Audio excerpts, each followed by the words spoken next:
Tu vois quelqu'un parler trop fort, conduire trop vite, mal élever ses enfants, prendre trop de place, et en une seconde, ton cerveau a déjà rendu son verdict. Juger, critiquer, catégoriser, c'est un sport mental que l'on adore jusqu'à ce que l'on comprenne qu'il nous bouffe la vie. Dans cet épisode, je vais t'expliquer pourquoi tu devrais arrêter de voir en continu le mal et le bien, le bon et le méchant, le moche et le beau. Si tu fais ça, une porte va s'ouvrir devant toi et tu pourras alors continuer d'avancer vers cette vie riche, épanouie et pleine de sens que tu mérites. Et si cette année tu transformais ta vie? Bienvenue sur la saison 7 de Dépasse-toi. Je suis Sylvain Viens et depuis 2019, j'aide les personnes brillantes et sensibles à se reconnecter à elles-mêmes et se créer une vie épanouie. Tous les mardis, je te partage des histoires vraies et des prises de conscience inspirantes pour illuminer ton quotidien. Si tu veux aller plus vite, reçois tous les jeudis une dose d'énergie par écrit en t'abonnant à mon courrier privé sur sylvainviens.com. Installe-toi confortablement, l'épisode commence tout de suite. Avant de démarrer l'épisode, j'ai découvert avec surprise ce matin un nouveau commentaire 5 étoiles sur Amazon qui me vient de Stepio. Il s'intitule « À lire absolument ». Si ce roman vous interpelle, offrez-vous ce cadeau. Je l'ai commandé il y a plus d'1 an. Cela fait 15 mois qu'il attend sagement sur ma table de chevet. Il m'a fallu partir très loin et l'emporter dans la valise pour trouver enfin le bon moment pour le lire. Quelle fabuleuse idée de l'avoir amené en voyage. Il fait désormais partie de mon parcours vers une vie plus alignée et sereine. Un beau roman plein d'espoir et de bienveillance. Alors merci à toi Stepio, et si jamais tu écoutes cet épisode, je suis curieux de savoir où tu l'as lu. Tu peux me laisser ta destination dans les commentaires Spotify, par exemple. J'espère que tu auras, en plus d'avoir égayé ma journée, donné envie à des auditrices et des auditeurs de se l'offrir. Un grand merci à toi. Revenons à notre sujet du jour, la critique. J'ai envie de commencer cet épisode en te parlant un peu de mon ancienne vie. Pendant longtemps, j'ai été un champion du jugement et de la critique. Dans ma tête, il y avait les gentils et les méchants, les intelligents et les idiots, les gens bien et ceux qu'il fallait éviter. Et je croyais que c'était une qualité. J'avais l'impression que ça me permettait de mieux comprendre le monde, de mieux me protéger, de savoir vers qui aller dans la cour d'école, au lycée ou plus tard en entreprise. Je regardais quelqu'un pendant quelques secondes et mon cerveau rendait déjà son verdict. Lui, il est prétentieux ou malhonnête. Elle est superficielle. Mais en réalité, je ne comprenais pas vraiment les gens. Je les rangeais dans des cases. Je me souviens très bien d'une chose. Au collège, je détestais les fils de bourgeois. Ceux qui arrivaient avec des vêtements que les fils d'ouvriers n'avaient pas. Ceux qui portaient les Nike que moi aussi j'aurais adoré avoir aux pieds. Alors au lieu de reconnaître ma jalousie, ma frustration, mon sentiment d'injustice, je faisais quelque chose de beaucoup plus facile. Je les critiquais. Je disais qu'ils étaient faux, prétentieux, superficiels. Je les rejetais. Et en faisant ça, je me rapprochais des miens, de ceux qui venaient de la campagne, de ceux dont les parents étaient ouvriers ou n'avaient pas beaucoup d'argent. La critique me donnait une identité, l'impression d'appartenir au bon camp. Et le plus fou, c'est que des années plus tard, dans les couloirs de mon entreprise du CAC 40, je continuais exactement le même jeu. Là encore, je séparais le monde en deux. D'un côté, il y avait ceux que je trouvais sérieux, les plus discrets, les moins souriants, ceux qui travaillaient beaucoup et obtenaient des résultats. Et puis, il y avait les autres, ceux qui savaient parler, réseauter, être à l'aise dans les grandes réunions, créer du lien. Ceux que je regardais parfois avec méfiance, en me disant qu'ils étaient moins fiables, beaucoup moins sincères, et qu'ils faisaient surtout semblant. Comme au collège, je croyais voir clair. Je pensais savoir. Mais avec le recul, je crois surtout que je critiquais chez eux quelque chose que je n'osais pas être. Être plus à l'aise, plus léger, et m'offrir de la visibilité. Et ça, je crois que c'est l'une des choses les plus importantes à comprendre. Très souvent, nous critiquons ce qui nous fait peur, ce que nous ne comprenons pas ou ce que nous aimerions secrètement avoir. Donc oui, critiquer, ça soulage, ça évite de ressentir des émotions désagréables, ça donne l'impression de contrôler. Mais ce soulagement, tu le payes au prix fort. À force de voir ce qui ne va pas chez les autres, tu entraînes ton cerveau à voir ce qui ne va pas partout, chez ton voisin, chez ton collègue, chez ton partenaire de vie, et un jour surtout chez toi. Et c'est comme ça que sans le vouloir, la critique finit par te rendre plus dure, plus méfiante, plus exigeante, et surtout beaucoup plus triste. La critique t'éloigne peu à peu de la paix intérieure, et ce réflexe finit par te suivre partout. Plus tu critiques, plus ton œil devient aiguisé. Tu repères les moindres défauts, les incohérences. les erreurs. Et ce que tu fais aux autres, tu finis toujours par le faire aussi à toi.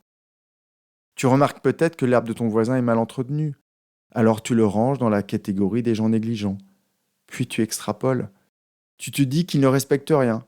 Alors le jour où il te demande un outil ou un livre, tu hésites déjà à lui faire confiance. Tu critiques un automobiliste qui conduit bien trop vite en te disant « les gens sont débiles ». Mais en réalité, ce que tu ressens, c'est peut-être surtout de la peur. La peur qu'il t'arrive quelque chose ou quelque chose à l'enfant qui est avec toi. Le besoin de te sentir en sécurité. À force de critiquer, tu éduques ta petite voix intérieure à ne rien laisser passer. Elle commence par les autres. Et puis je peux t'assurer qu'un jour, elle s'occupera aussi de toi. Elle va critiquer ton corps, ton travail, ton âge, ta manière de parler, peut-être de penser, ce que tu n'as pas réussi, ce que tu aurais dû faire ou être. Et c'est là que la critique devient un vrai piège. Elle te donne l'impression d'être lucide alors qu'en réalité, elle t'entraîne surtout à voir le négatif partout. Elle va te rendre plus dure, plus exigeante, beaucoup plus méfiante. Elle va abîmer la qualité de tes relations parce qu'au lieu d'essayer de comprendre l'autre, tu vas l'évaluer. Et quand quelqu'un se sent jugé, évalué, il se défend, il se ferme ou il attaque. Alors, les relations se détériorent. En plus, la critique nourrit la comparaison. Moi contre eux. Moi, pas assez. Eux, beaucoup mieux. Et parfois, c'est l'inverse. Et comme je te l'ai déjà dit plusieurs fois dans le podcast, la comparaison est l'un des plus grands voleurs de joie. Alors comment peux-tu faire pour sortir de ce réflexe? Heureusement pour toi, j'ai plusieurs clés à te proposer. La première clé, c'est la compréhension. Avant de conclure sur quelqu'un, pose-toi des questions. Qu'est-ce que je ne vois pas? Peut-être que ce voisin ne s'occupe pas de son jardin parce qu'il traverse une période difficile ou parce qu'il privilégie d'autres sujets bien plus importants dans sa carte du monde. Peut-être que ces personnes que tu trouves arrogantes est en réalité très stressée et c'est pour cela qu'elle parle fort. Peut-être que ce collègue qui parle trop à ton goût cherche simplement à se sentir à sa place, à se faire accepter par les autres et par toi. Comprendre, ça ne veut pas dire excuser, ça veut simplement dire arrêter de croire que tu sais tout. La seconde clé que j'ai à te proposer, c'est de reformuler la critique en émotion et en besoin. Au lieu de me dire dans mon quartier, quand je vois des conducteurs qui roulent trop vite et que je me promène avec ma fille, les gens sont débiles, je peux me demander qu'est-ce que je ressens. Et là, clairement, c'est de la peur. Et c'est quoi mon besoin? J'ai besoin de me sentir en sécurité. J'ai besoin que les gens prennent conscience qu'ils ne sont pas seuls sur la route et qu'il y a des personnes sur le trottoir. Quand tu fais ça, tu sors de l'attaque, tu passes de l'émotion à la raison et tu reviens à toi et tu t'adoucis. La troisième clé, c'est de nuancer les propos.